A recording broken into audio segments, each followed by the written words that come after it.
परिस्थितियां होंगी और क्या सिनारियो जेवीसी पोल में हमारे लिए बने हैं। सबसे पहले मैं दिखाना चाहती हूं आपको सिनारियो नंबर 1, किस पार्टी की कितने महिला वोट होने वाले हैं। अगर मुफ्त योजनाओं से महिलाएं आपको समर्थन करती हैं तो किस पार्टी को कितना वोट मिलेगा। आपसे इंप्रेस होंगी तो 55% यानी 55% आम आदमी पार्टी को, बीजेपी को 39%, कांग्रेस पार्टी के वोट है वो 5% है, अन्य के 1%, यानी कि आम आदमी पार्टी की 2100 पर मंथ की महिलाओं के लिए जो सीट है वो ये आकलन दिखाते हैं।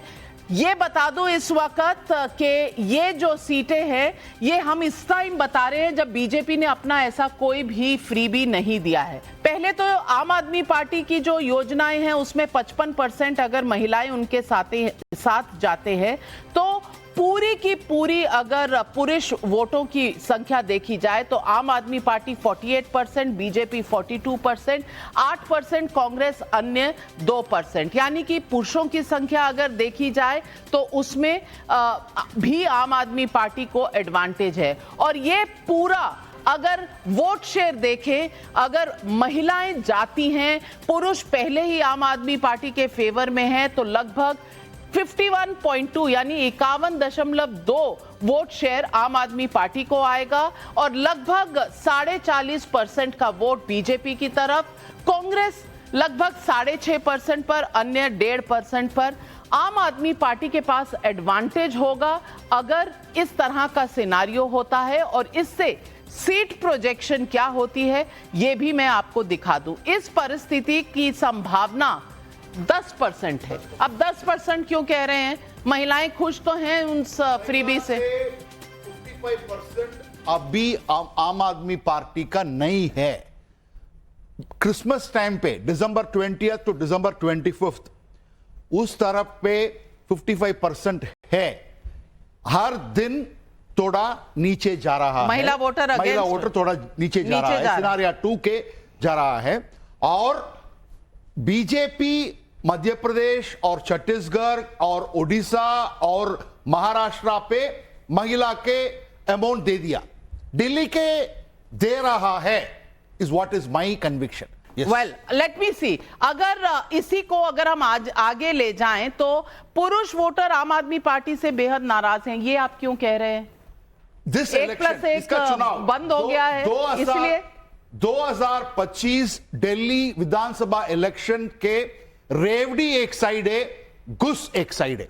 शुद्ध पानी नहीं है, स्वच्छ दिल्ली नहीं है, सैनिटेशन के लिए प्रॉब्लम है, स्लम ड्वेलर्स के लिए बिजली फ्री का दे रहा है और ट्रेडर्स का क्या बोल रहा है, इन्फ्लेटेड पावर बिल्स आ रहा है। सो सैनिटेशन अच्छा नहीं है, सुवेज अच्छा नहीं है, शुद्ध पानी नहीं है, स्वच्छ दिल्ली नहीं है। इसके लिए जेंट्स और मेल और moving towards BJP and anger is brimming. मेरे हिसाब से अपनी जो पूरी तरह की सीटें हैं इस तरीके से। लेकिन परिस्थिति 2 अगर हम देखें, परिस्थिति 2 में बीजेपी भी अनाउंस करती है महिलाओं के लिए कोई फ्रीबीज, कोई स्कीम, जैसे लाडली बहन उन्होंने किया है मध्य प्रदेश में, छत्तीसगढ़ में, फिर महाराष्ट्र में। अगर ट्रैक रिकॉर्ड देखा जाए तो शायद महिलाएं इंप्रेस होंगी और इसमें 45% मिलेंगे बीजेपी को वोट और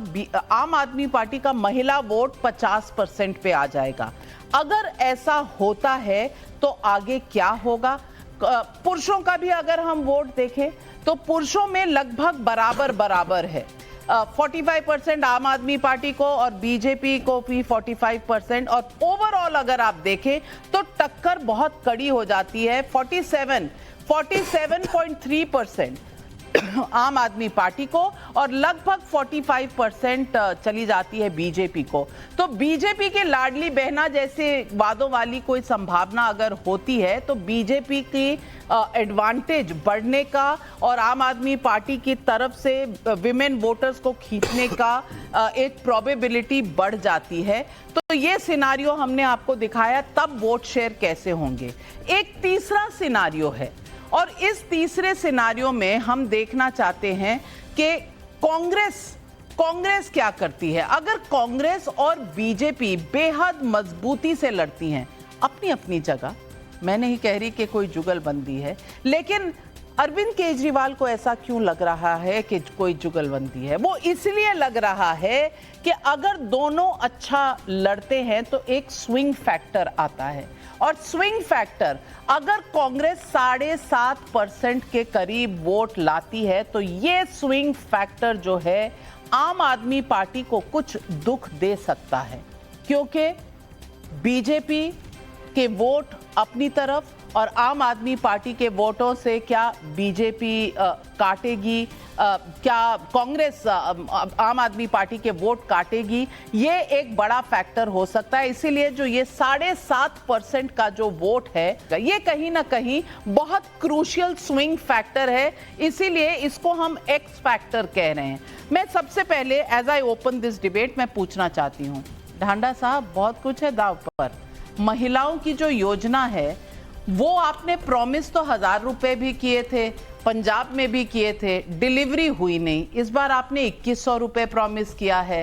अब महिलाएं थोड़ा सा आपको क्रिटिकली देख रही हैं कि आप कहते हैं पर देते नहीं, एक ये सवाल है। और अगर बीजेपी लाडली बहन जो ट्राइड टेस्टेड उनका फॉर्मूला अगर वो लेकर आती है तो कहीं ना कहीं हम मुश्किल में तो नहीं पड़ जाएंगे? नहीं, देखिए मुझे नहीं लगता है, अरविंद केजरीवाल जी की क्रेडिबिलिटी अच्छी है और दिल्ली की महिलाएं उस पर यकीन करती हैं, आपने नंबर्स में भी देखा।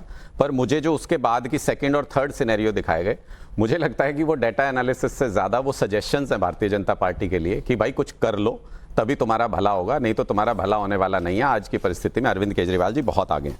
पूरी दिल्ली के माइंड में आज के दिन में जो सवाल चल रहा है वो पूरी दिल्ली के माइंड में ये सवाल है, ये महिलाएं हों पुरुष हों, ये आज के दिन में ये सवाल पूछ रहे हैं कि इस बारात का दूल्हा कौन है, भारतीय जनता पार्टी की बारात का। बिना दूल्हे के बारात किसके घर जाके बैठेगी, कहां पे जाके कहेंगे कि शादी करनी है, दूल्हा तो है ही नहीं। गाली गलौज पार्टी से पूरी दिल्ली आज के दिन में ये सवाल पूछ रही है कि भाई कौन है आपका दूल्हा। और गाली गलौज पार्टी के अंदर देखिए, आज के दिन कल कह रहे थे ना जेपी नड्डा जी कि नहीं आपस में मिलके रहो, बीजेपी वालों को सलाह दे रहे थे। क्यों दे रहे थे? इनके अंदर आज के दिन कॉम्पिटिशन है। रमेश बिदुड़ी जी कहते हैं मैं हूं क्वालिफाइड, मैं गाली देना जानता हूं, महिलाओं को अपशब्द कहना जानता हूं, मारपीट करता हूं।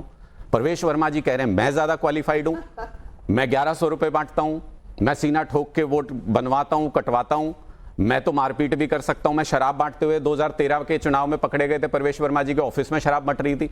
दिल्ली के अंदर इनके पास अरविंद केजरीवाल का मुकाबला करने के लिए, उनके काम का मुकाबला करने के लिए कोई ऐसा चेहरा नहीं है। देखिए हमारा चेहरा क्लियर है, हमारे 70 कैंडिडेट क्लियर है, हमारा मैनिफेस्टो क्लियर है, हमारा नैरेटिव क्लियर है। गाली गलौज पार्टी को दिल्ली में कोई पसंद नहीं करता, दिल्ली के अंदर इनकी कोई जरूरत नहीं है।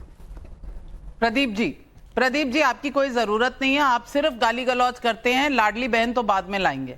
देखिए नविका जी, ये मार पिटाई की बात कर रहे हैं, ये है वो बड़ा सा शीश महल जिसके अंदर इन्हीं की राज्यसभा की member of parliament Swati Maliwal को अरविंद केजरीवाल जी के शीश महल में रहते हुए 52 करोड़ के पीटा गया, मारा गया और उसी को पंजाब का एडवाइजर बना दिया। वो 52 करोड़ का शीश महल जिसमें अरविंद केजरीवाल कहते थे मैं बड़ा बंगला नहीं लूंगा,